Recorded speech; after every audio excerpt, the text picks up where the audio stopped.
Emma Run Gibson is a happy and healthy baby. Born November 25th of this year, she is less than a month old. But baby Emma has been frozen for over 2 decades, conceived around the same time as the mother who gave birth to her.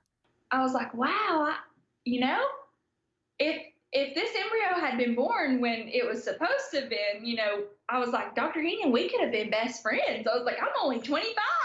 Ben and Tina Gibson are the proud parents of baby Emma, who is now the longest known frozen embryo to come to birth. When the Gibsons decided to pursue in vitro fertilization to adopt an embryo, they had no idea that they would become a record-breaking case. So when you go through like the profiles to pick out an embryo, it doesn't tell when they were frozen. Like it doesn't say that. And so they gave us like 500 profiles, and we had no idea how to even narrow it down. Long before the Gibson story begins, Emma's embryo was donated by her anonymous genetic parents in 1992.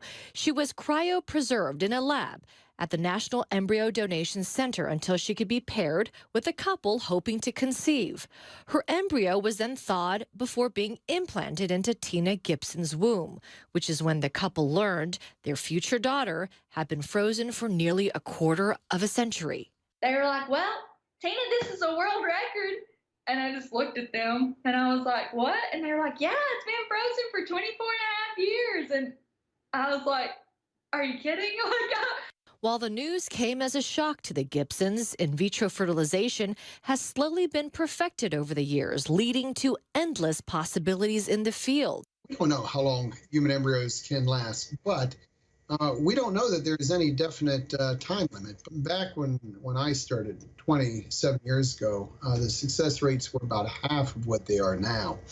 And we really do not need to be freezing nearly as many embryos, creating nearly as many embryos, and then freezing a lot of extra embryos. As advancements continue, the Gibsons believe it was not only science, but fate that brought Emma to them.